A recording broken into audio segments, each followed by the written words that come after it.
Howdy, everyone. I hope everybody is doing well. I'd like to welcome you to this month's continuing education of Fuel, Maintaining Your Mental Health Through Fitness. I'm Justin Sanderson. I'm the Managing Director with Anova Recovery. Anova Recovery is a trauma treatment center based here in San Antonio, Texas.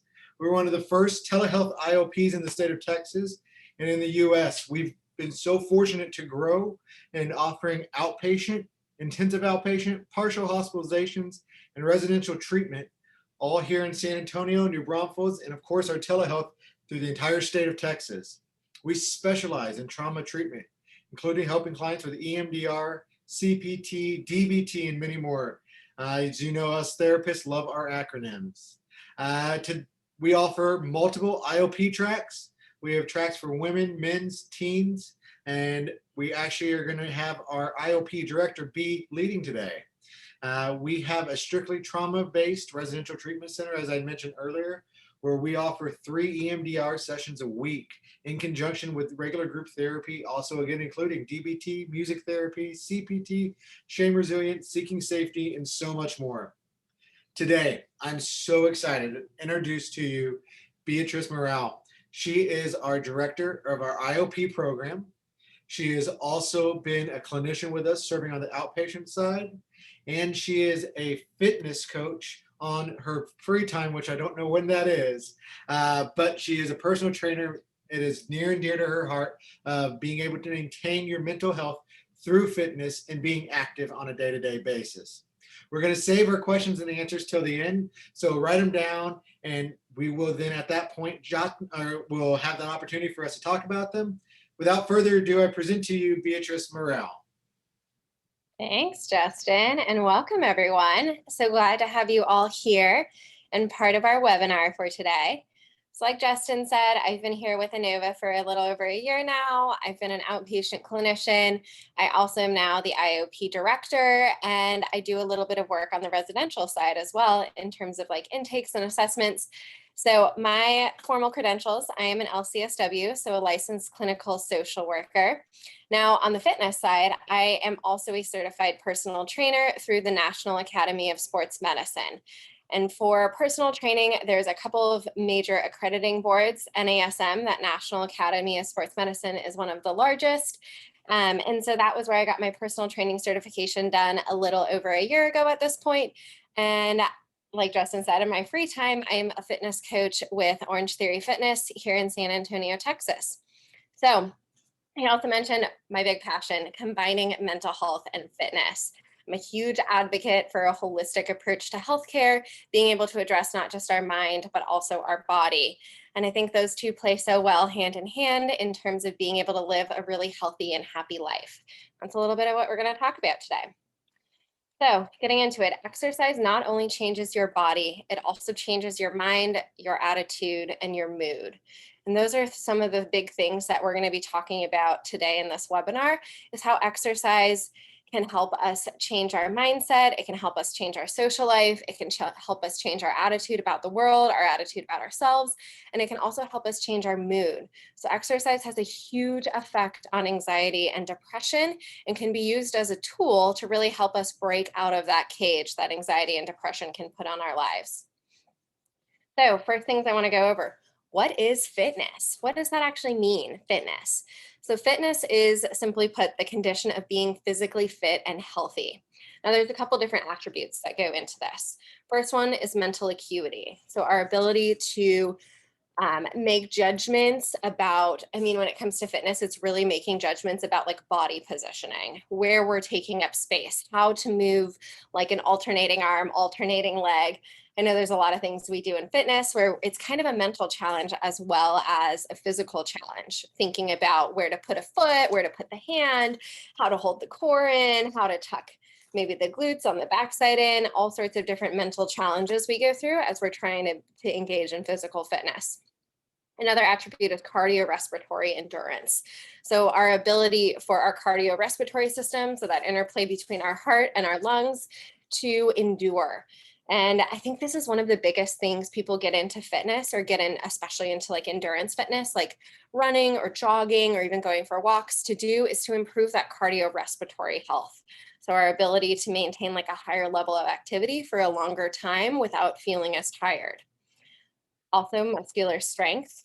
I think this is the one we think of when we're picturing like the gym rats, like people going to the gym, really trying to lift and get really big and really muscular, right? They're going for muscular strength. They want to improve their strength so they can lift heavier and all that kind of stuff.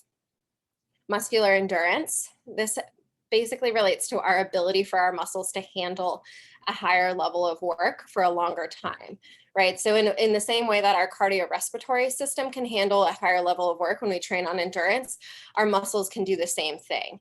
And so by being able to train in this way, we're teaching our body, teaching our muscles that they can endure for that longer period of time. And thus we actually tend to become stronger, right? So maybe when I started, I could do 3 push-ups, but now I have the muscular endurance to be able to do 10 push-ups. That would be like an example of that. A lot of the time people get into fitness to change body composition, right? So we know that when we're burning more calories by doing something like fitness, we tend to lose weight.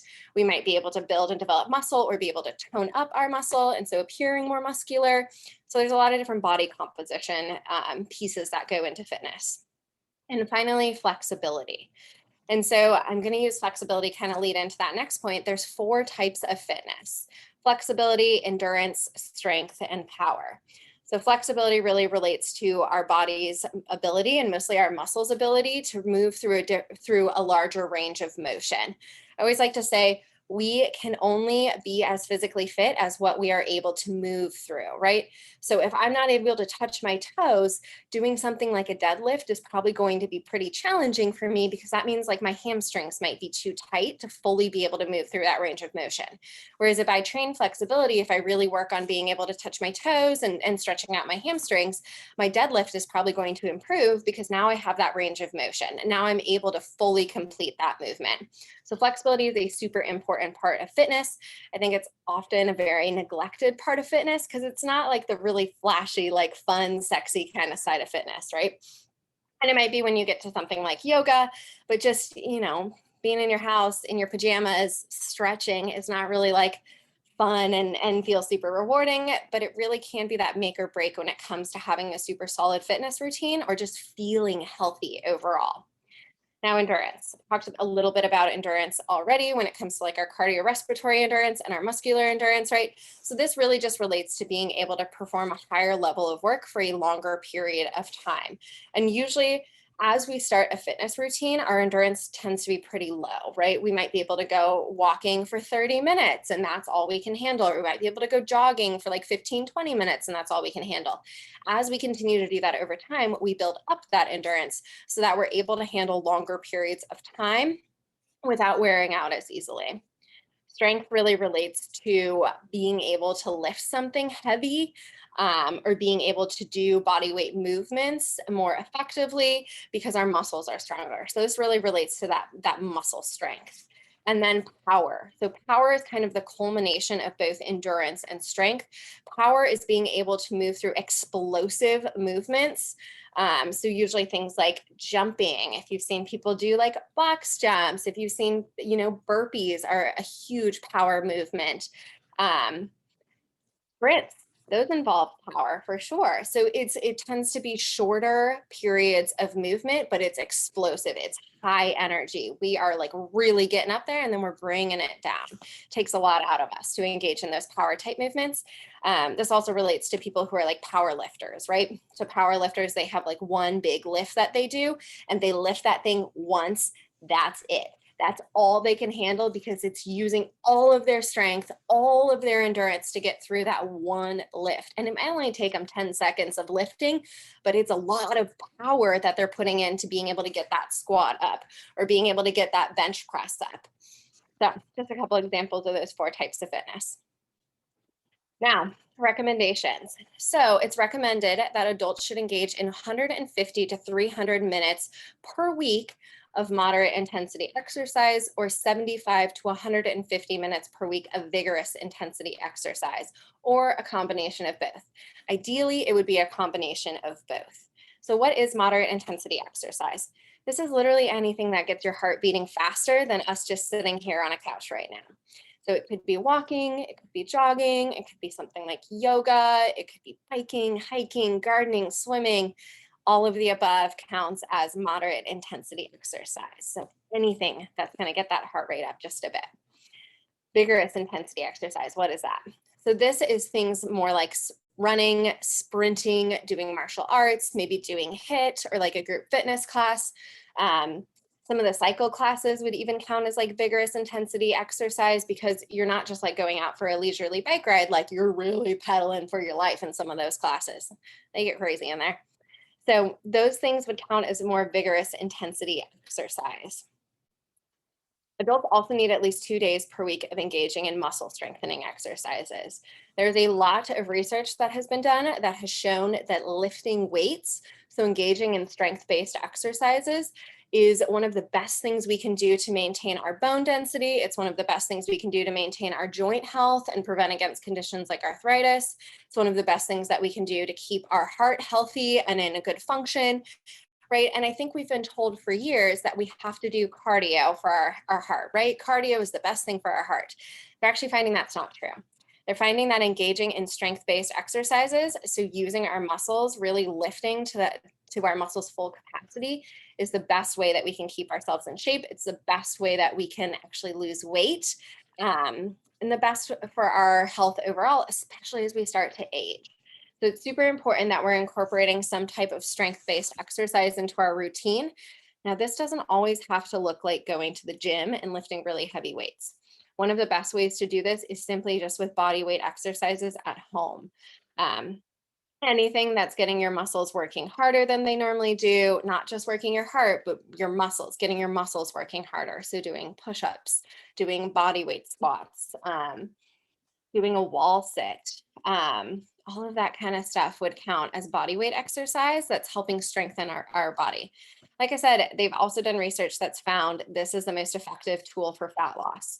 So doing cardio at like a steady state, and we'll talk about this a little bit more, but doing cardio at this steady state kind of pace, so going out on a walk or going out for a jog, well, this is all really, really good for our cardiorespiratory health, for just increasing our endurance, increasing our lung capacity and our heart's ability to move blood around our body.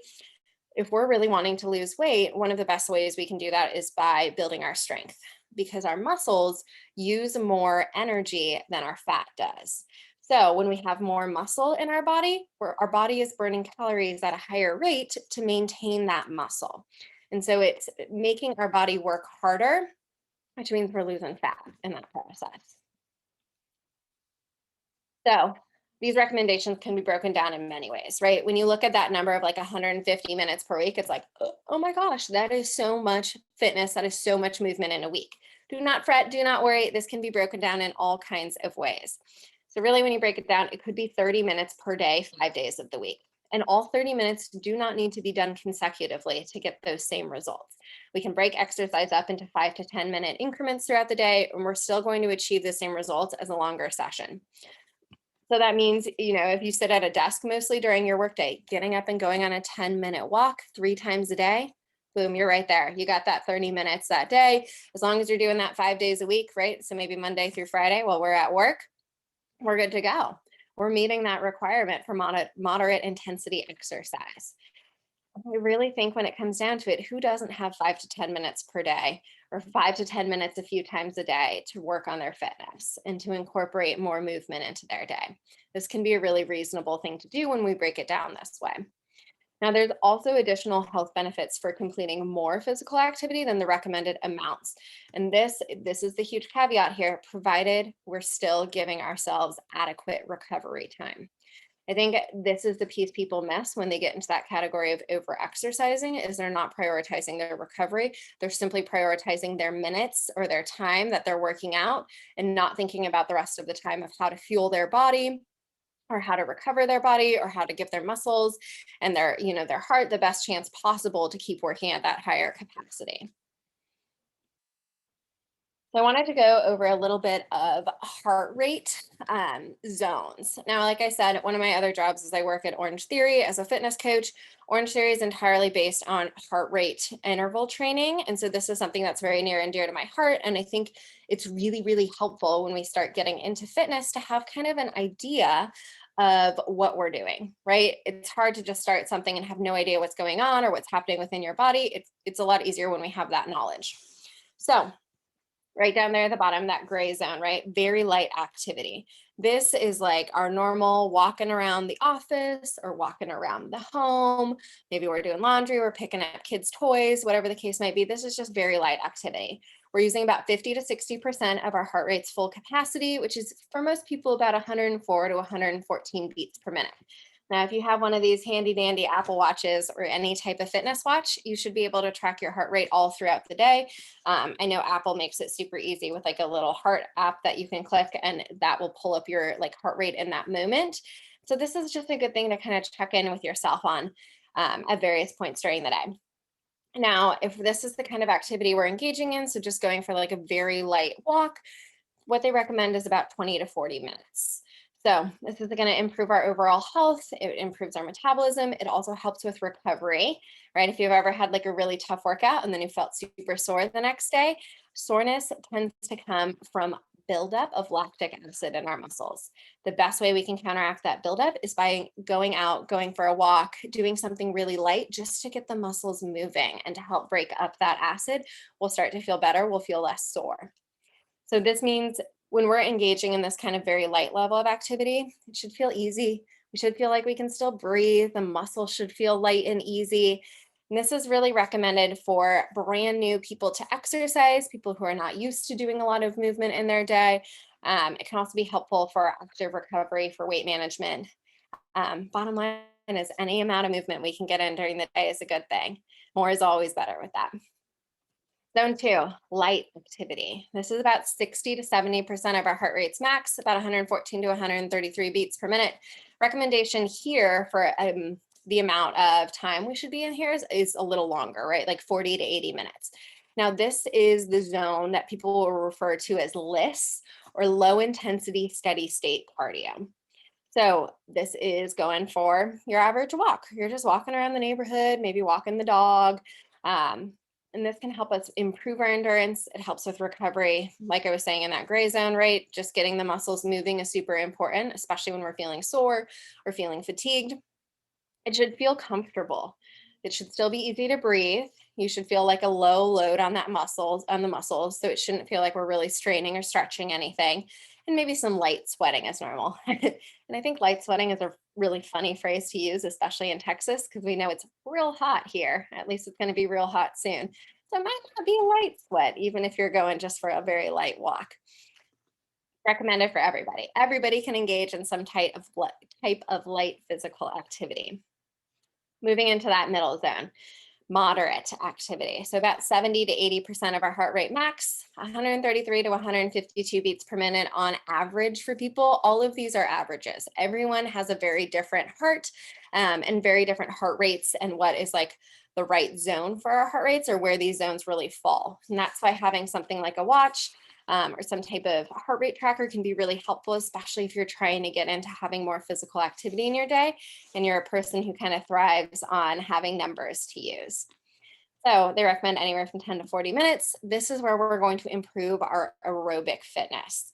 Now, in just a couple slides, we're going to talk about the difference between aerobic and anaerobic exercise. So we'll get to that in a second. But this feels like some light muscular fatigue. This would be like a fast-paced walk.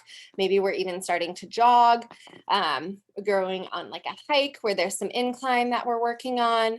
So we should feel this in the muscles, but we should still be able to breathe. We'll talk about the talk test later. We should still be passing the talk test at this zone.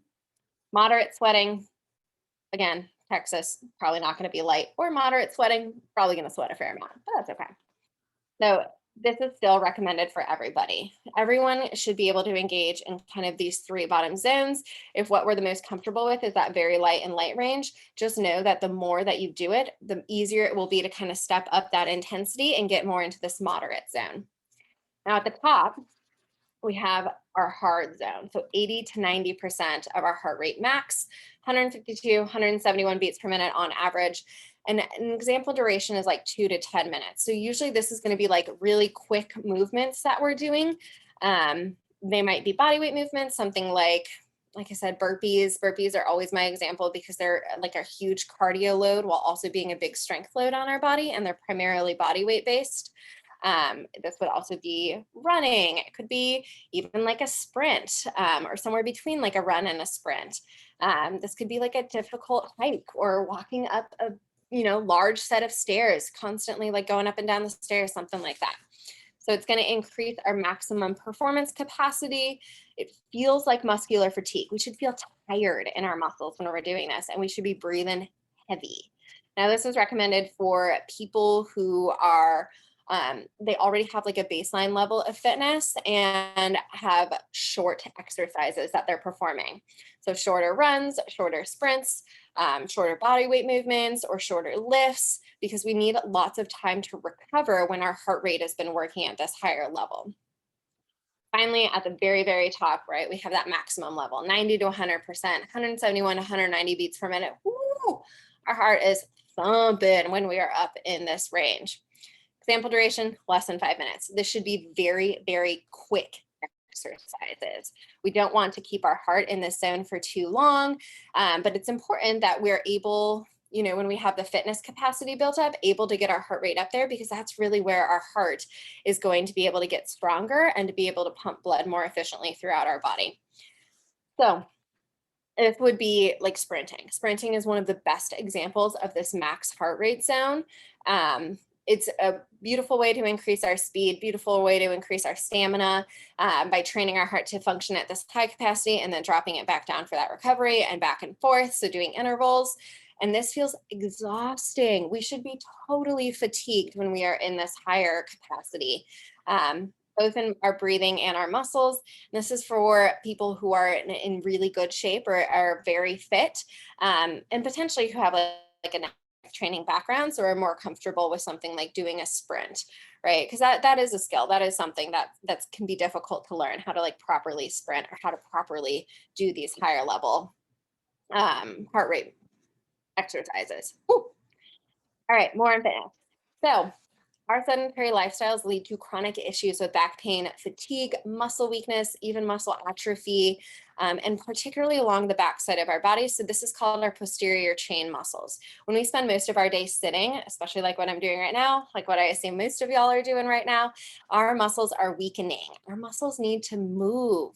Really, humans are meant to be standing. We're meant to be walking. We're meant to be moving. We are not meant to be sitting and laying down for long periods of time. Now, it's important as we are going through our relatively sedentary lifestyles that we're spending as much time per day standing and walking as possible just to counteract these effects. And I want to throw in this point too, especially as we kind of transition more into talking about mental health. So people who are experiencing mental health crises are probably not standing and going on walks or going for runs or, getting up and moving around, getting out of the house, right? People who are really in the depths of mental health crises are most likely spending a lot of time in bed, spending a lot of time on the couch. They're probably spending a lot of time sitting around. They're probably not doing a lot of movement. And so I know one of the things I hear very often from clients who have been in this position is they tend to have a lot of back pain. And right, back pain can come from a variety of causes, but one of the most I think underlooked at or underrated causes of back pain is a weakness in these posterior chain muscles. And so that really is any muscle running down our entire back, all the way from like our traps and our delts, so in our shoulders and our upper back, all the way down to like the calves, like the gastrocnemius and the soleus and our calves. All of those muscles tend to become weakened when we're sitting. And so especially in the core, when our core weakens, it doesn't support our lower back as well as it could, which leads to back pain, especially when we finally get up and we start moving again.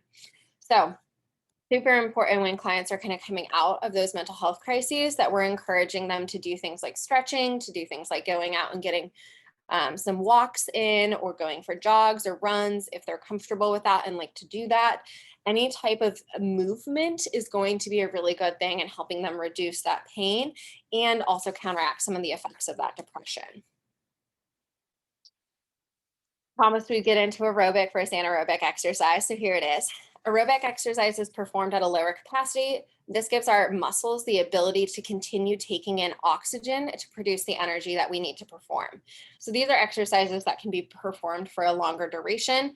Like we were talking about earlier, it's more of that moderate intensity exercise, swimming, walking, biking, jogging, hiking, things where we are still breathing fairly normally while we're engaging in that exercise. That means our muscles are taking in oxygen. Now, once we pass over that anaerobic threshold, we get into anaerobic exercise. And this is performed at a higher capacity. So our muscles do not have that opportunity to replenish their energy and oxygen stores. They're running on what they have stored up. So this is very short duration exercise. This would be that higher end capacity for things like sprints, things like power lifts, or like 1 rep max kind of lifts. This would be for high intensity interval training kind of workouts. So doing like a very intense set of exercises or a very intense exercise for a very short time and then getting some recovery in. So this type of training at that anaerobic level produces lactic acid, which is that buildup in the muscles where they start to feel fatigued and feel weakened. And eventually we have to cease exercise because our muscles just have nothing left to give, right? So if you ever heard of someone doing something to failure, this is what they're training for, right? Maybe they're doing push-ups to failure. So they're literally doing push-ups till they can't push up no more. That is where they've hit that lactic acid threshold. And all of a sudden they haven't got any more juice. They haven't got anything else to give. And I do want to say this is like a very, very simplified version of that difference between aerobic and anaerobic exercise. There's a lot of biology and a lot of science that goes into this stuff. So this is just kind of a simplified version. So how do we know which kind of exercise we're performing? Can we pass the talk test? The talk test is just our ability to take in oxygen and continue performing the set exercise. And so if you can talk through something, if you can have a conversation, that means it's an aerobic exercise, right?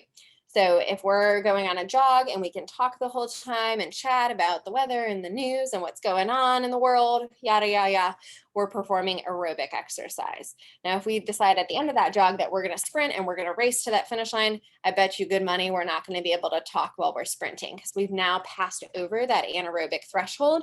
And so we're needing all of our oxygen that we're taking in to go to the muscles in our body to continue performing that exercise before they run out. Okay, I talked a little bit earlier about recovery. So factors in recovery, we're only able to reap the benefits of exercise that we can recover from.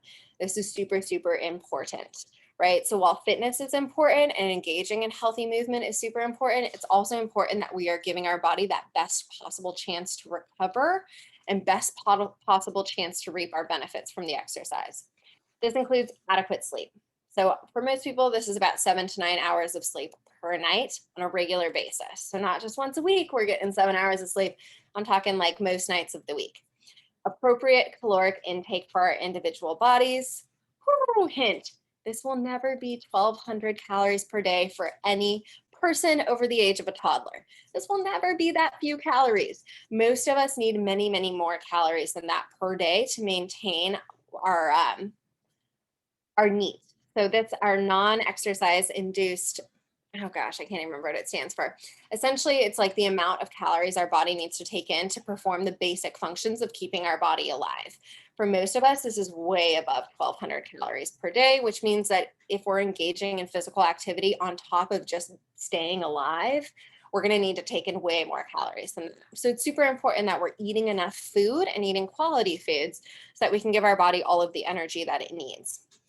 It includes regular stretching and having a regular flexibility and mobility routine.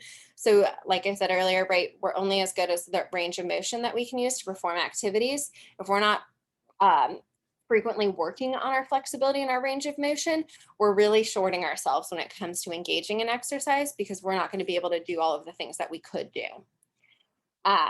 Making sure we're treating illness and injuries right away and allowing ourselves adequate time to rest before we get back to resuming physical activity. Super, super important.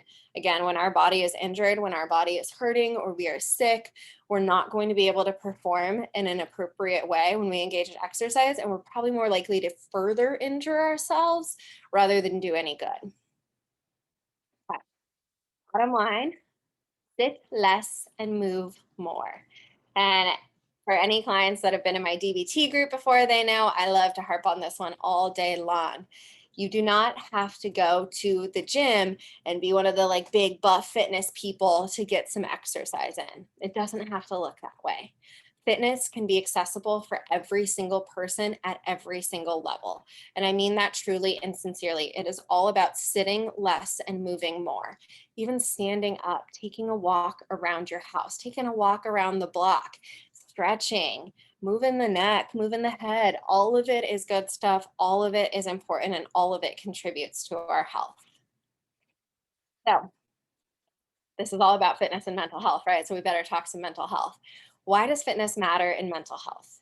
Many people with mental health conditions are at a higher risk of developing chronic diseases. And like I talked about earlier, this is primarily due to typically a pretty sedentary lifestyle. We know depression can cause us to want to stay in bed for most of the day or cause us to want to isolate and stay away from other people, stay in our homes. Same thing with anxiety or social anxiety, even with PTSD, trying to avoid triggers out in the world so it's safer, it feels easier to just stay home. So typically we have a pretty sedentary lifestyle going on. We might also have some medication side effects. A big one that's always referred to in the research is like atypical antipsychotics, right? They tend to have that like weight gain side effect. And so a great way to kind of counteract that is to engage in some physical activity and some exercise to try and help counteract any possible weight gain that might come from that. Not that weight gain is always a bad thing or a bad thing in general. It's just one of those pieces people can keep in mind as they're deciding what's best for their own mental health care. So aerobic exercise, we talked a little bit about that, right? It's at that lower capacity, so you should still pass that talk test.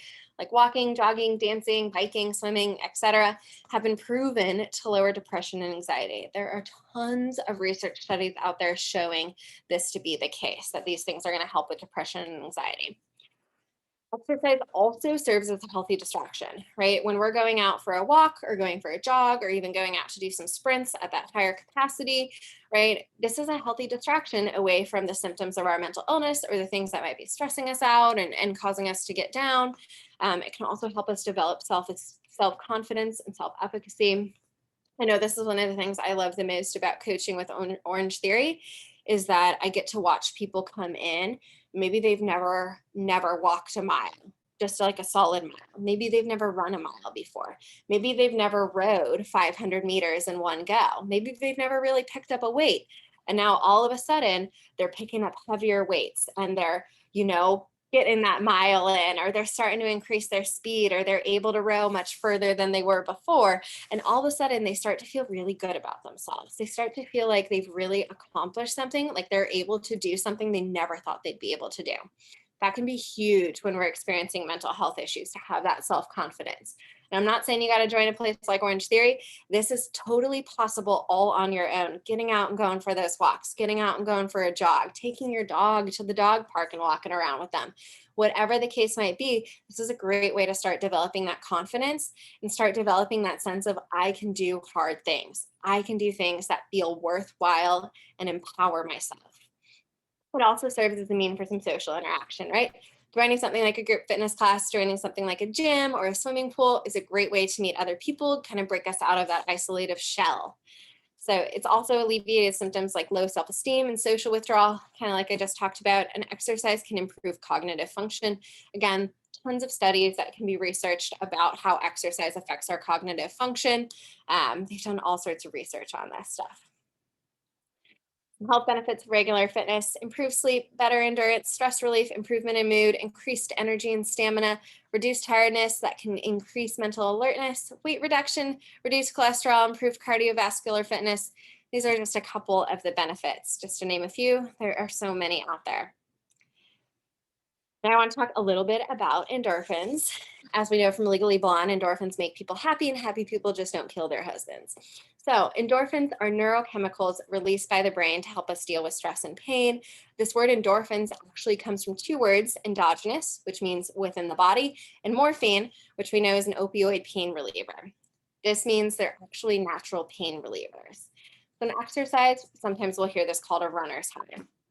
Endorphins help alleviate depression. They can reduce stress and anxiety. They can boost our self-esteem, like just making us feel really good about ourselves, can help reduce weight and help reduce pain during childbirth if we're regularly engaging in finding sources of that natural like endorphin release. So anything that makes us feel good releases endorphins. Exercise is one of the quickest and easiest ways to get that release. Eating something that we really like, something that's really tasty or really yummy releases endorphins. Sex is a great way to release endorphins. Reading a good book, watching a good movie, anything that makes us feel good is going to release those endorphins. Exercise can do it tenfold just because we're incorporating that full body process. And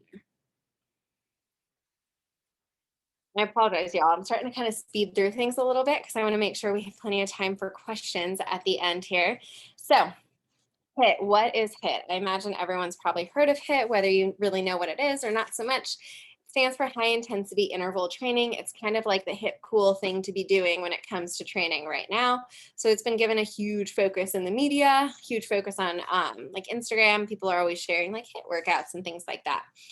So this is a training technique that's focused on giving 100% effort for very, very short durations, followed by recovery periods. Now, when you really get down to it, the way HIIT is truly supposed to be performed, it's supposed to be short durations of 100% effort. I'm talking 100% all out effort, and then very, very long recovery periods. So usually the recovery periods are 3 to 5 times the amount of time that we were exercising for. So if you're sprint, right, say we do a sprint for a minute, which is a long sprint to be doing, but let's just do it for ease of math. We do a sprint for a minute, we're resting for at least 3 to 5 minutes before we repeat that sprint for true HIIT work. I think a lot of the time when we see HIIT posted on social media or on YouTube, on Instagram, anything like that, they might be giving us like 10 seconds of rest in between. When you're doing true HIIT, you're giving yourself a very long time to recover. Like I talked about earlier, we can only get the benefits of what we can recover from. So if we're not giving ourselves this time to recover, we're really not getting the full benefit that we could be getting. So this type of training is designed to get our heart rate up and then to drop it back down very quickly, which is producing a greater caloric burn. It's also producing a stronger cardio challenge than just that LIST training, that low intensity steady state training. So training at like those lighter levels of physical activity for a longer period of time. This is HIIT training is better for our heart. It's better for our overall health because it's such a rapid rise and fall. We're training our body to be able to handle various levels of intensity and to do it quickly and efficiently, which is really good for us. So how this relates to mental health. Controlled versions of HIIT can be helpful in assisting clients struggling with anxiety attacks or panic attacks and helping them develop confidence in their ability to handle some of those physical symptoms associated with anxiety attacks and panic attacks. Now, that word controlled is very, very important. Some people might not be able to handle this type of activity and might not be able to do it in a safe way. For clients who you believe, like if you're a therapist working with a client or if you're a client yourself, if you feel like this is something you could handle, this could be a good way to kind of test and see if you can tolerate some of those symptoms and develop, like I said, that confidence, knowing that you can bring your body back down, that your body naturally wants to come back to homeostasis. So naturally back to that comfortable, easy breathing, back to that comfortable, easy heart rate. Like naturally our body wants to do this. We just have to get the mind engaged in letting the body do what it's programmed to do. So easy way to do this. Brief period of simple exercise, about 10 to 30 seconds of something like jumping jacks or high knees, could do like butt kickers, could do body weight squats, could do star jumps, could do, God, you could do burpees if you want to. Can you tell I really like burpees, y'all? I keep referencing them. And then followed with some discussion about how the body felt before doing the exercise, how it felt during the exercise, and what you're noticing after the exercise. So if you're a therapist doing it with clients, it's having that verbal conversation about what they're noticing. So maybe they're noticing that they feel a little hot. Maybe they might be a little sweaty. They might notice that their heart feels like it's really pounding. They might notice that they can feel kind of like the blood rushing in their ears, right? We get that feeling when our heart's beating faster. So being able to notice some of these physical symptoms and notice that they're from something like exercise versus something in the mind like anxiety. And then once we've been able to notice these physical symptoms, we can start to keep track as they decrease. If we had more time, I was gonna make everyone do jumping jacks. So y'all are getting lucky that we're kind of running short on time. So I'm not gonna make you do these jumping jacks and test it for yourself, but I encourage you to test it for yourself later. So once you've engaged in that like 10 to 30 seconds of exercise, have a seat and just notice, just check in with yourself.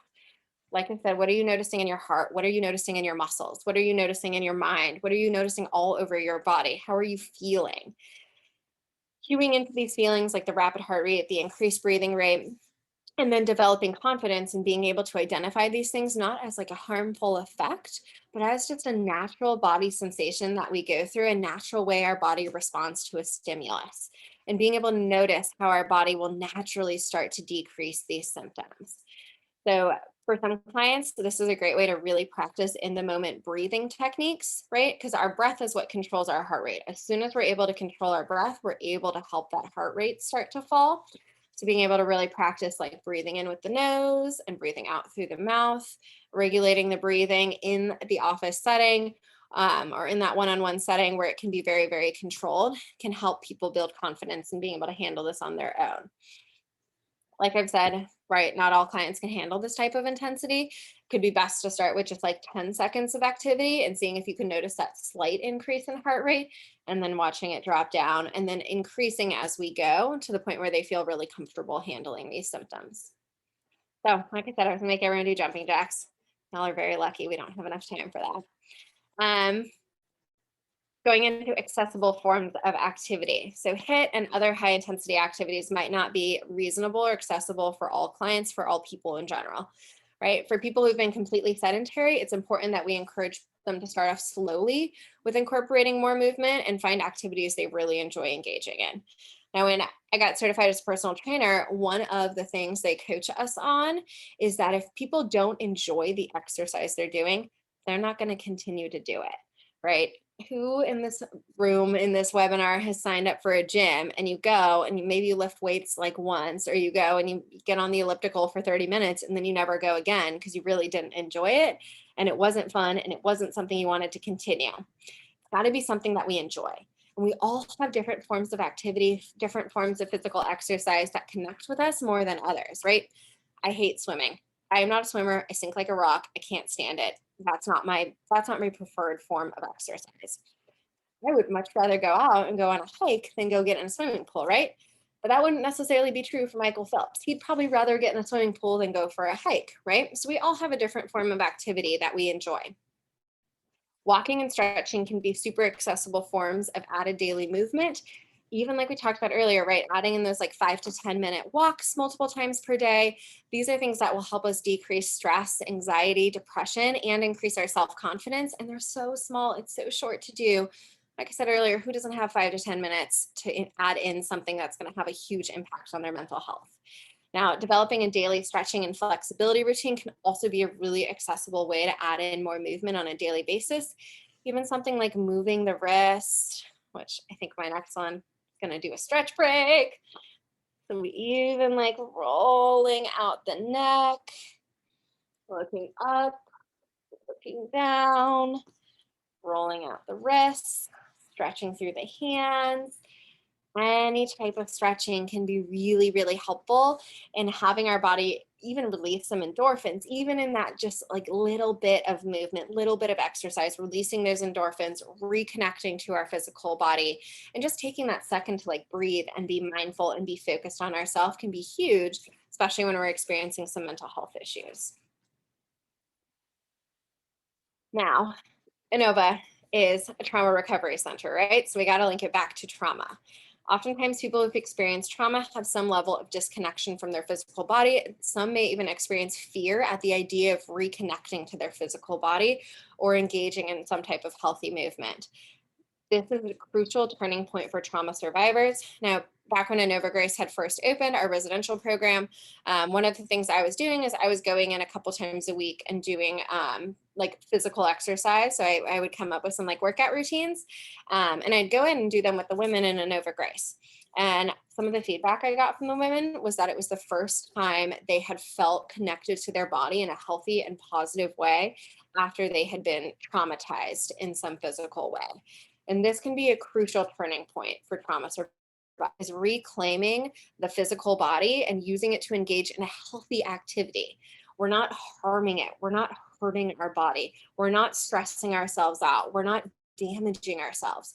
We're doing something that feels really good, something that makes us physically feel good, mentally feel good, something we feel proud of, and we can have that confidence in.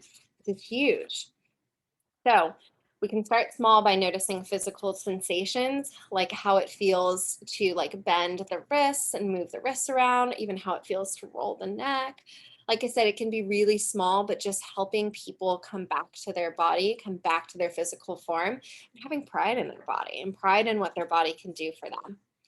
So this can progress into incorporating like body weight exercises to exercising on a regular basis in a way that feels really good for them. Like y'all have heard me talk about numerous times, right? Finding something that feels good for you. So final recommendations. If you're a therapist, encourage your clients to add movement into their daily routine in any way possible. The more movement, the better. Getting up, getting those walks in, stretching, anything like that. If clients are willing, encourage them to join something like a group fitness program. Can be a great way to add in that social engagement and to develop confidence in a group setting. People can really form a community and form that bond, that closeness when they're doing something like physical activity together. So that could be huge for clients. Review simple stretching practices with clients to develop like immediate in the moment techniques they can use to reconnect with their body when they're feeling unregulated or disconnected. This can even be helpful with like dissociation, right? Keep talking about it, rolling the wrists out, rolling the neck and head out. I mean, even if you're sitting in a meeting, right, you can kind of sit there and move your head side to side. No one's really going to think twice about it, but it can, even those simple acts can help us reconnect to the body. And then encouraging movement as a healthy expression of identity, especially things like dance or more expressive ways of moving the body. This can really tap into that creative sense for clients and that sense of pride about what they're able to do, what they're able to accomplish. So I want to leave a couple minutes now for any questions. And then I think Justin was going to announce our next CEU. So Awesome job, B. So we do have a question. Can trauma or being emotionally deregulated make level 1 feel like level 3 or 3 like 5? I notice when I have a bad day or week, everything exhausts me faster. mhm, absolutely, absolutely. And um, one of the things I always like to talk about, right, is everyone is individual, everyone's unique, and everyone has, we, even for our individual selves, we have different days where we feel differently, right? And so one of the things I've even noticed personally is on days where I have higher stress or I have higher anxiety, exactly like what you were saying, level 1 feels like level 3. I already feel like my heart is elevated. I already feel like my breathing is elevated. My mind is like racing already. I don't need to add in something like high intensity exercise because I'm already there, right? Those are the days we're doing something like a light walk or doing something like yoga or stretching is something I found personally is a much better fit for me because I don't need to be getting my heart rate any higher. I think when it comes to trauma, right, we're probably always functioning at a higher level of like heart rate, breathing rate, just our like general well-being is at that higher level. And so that's an important thing to keep in mind, right? It's about finding that movement, finding that exercise that feels good. Maybe that has a calming effect, like putting on some nice music and doing some stretching or doing some yoga, or going for a walk outside in the sunshine versus trying to force ourselves to do something at a higher intensity. And that's where I always come back to like any movement is good movement. Just find something that feels good for you, feels good in your body, and makes you feel better. I hope that answered the question. Follow up to that one, does it count as what it is or what it feels like? It counts as what it feels like. Counts as what it feels like. And this is one of the reasons I am so passionate about fitness and I'm so passionate about sharing this message with people is because I think oftentimes there's been this message that you have to do things XYZ way. Otherwise, you're not fit, you're not healthy, and you're not doing it right. And I think that's total BS. Any type of movement that feels good, any type of movement that gets you off the couch, that gets you moving is good. And it's good enough. And that's exactly what you need to be doing. So it doesn't matter exactly what it is, it just matters how you feel while you're doing it. And keep in mind, how you feel is going to change over time, right? When we first start, that 10-minute walk might be completely exhausting. That might be all we can handle in a day is a 10-minute walk. But if we continue to get ourselves to do that 10-minute walk, like 3 times a week, 4 times a week, maybe even twice a week, eventually we're going to start to notice that we can walk farther and we can walk for longer. And that's going to have that same effect for us of being able to bring in some of those mental health benefits. Thank you. Thank you. All right, we got another one for you, B. Somebody reports that they've been feeling a lot of anxiety over the last few weeks. What would be the most beneficial exercise for them to begin with? Y'all been hearing me harp on this for the last hour. I really strongly recommend something like walking, getting out in the sunshine, getting out in the fresh air, being able to listen to, like, I know there's been a lot of birds out recently, right? We're in the spring. So listening to like the birds, listening to the natural sounds, like wind through the trees. I think that can be really key for anxiety. And I always come back to like the stretching and doing something soothing like yoga. And I'm not saying you have to go sign up for like a really intense, like heavy, sweaty yoga class. Even just like sitting on your floor at home and stretching, or moving into like a down dog and an up dog, or doing a sun salutation. And there's tons of YouTube videos out there we can search for like a sun salutation. Even just doing little simple things like that and connecting the movement to the breath. So really, really focusing on how we're breathing, how we're moving, tapping into that innate body sense can be really helpful for people experiencing like higher levels of anxiety. That's awesome. Well, those are all the questions that we have for today. If y'all have any other questions, if something pops up for you, go ahead, reach out to B. Can I give him your email? Absolutely. So B's got an email with us. It's just BEA at AnovaRecoveryCenter.com. So shoot her an email. I know if y'all haven't been able to tell that she loves to talk about this. This is a big passion of her, and she'll answer anything that you throw at her. But thank you all for joining us today. Stay tuned next month. We're going to have another one of our therapists, Jessica Garrett, leading a CEU on dissociative identity disorders. So we look forward to seeing some of y'all there. That will be sent out an email, being posted on our social media soon. B, thank you for your time. We are so honored to have you here and for you to give us your knowledge and passion and enthusiasm today. Thank you, everybody, for a great Friday, and have a great weekend. Thanks, y'all.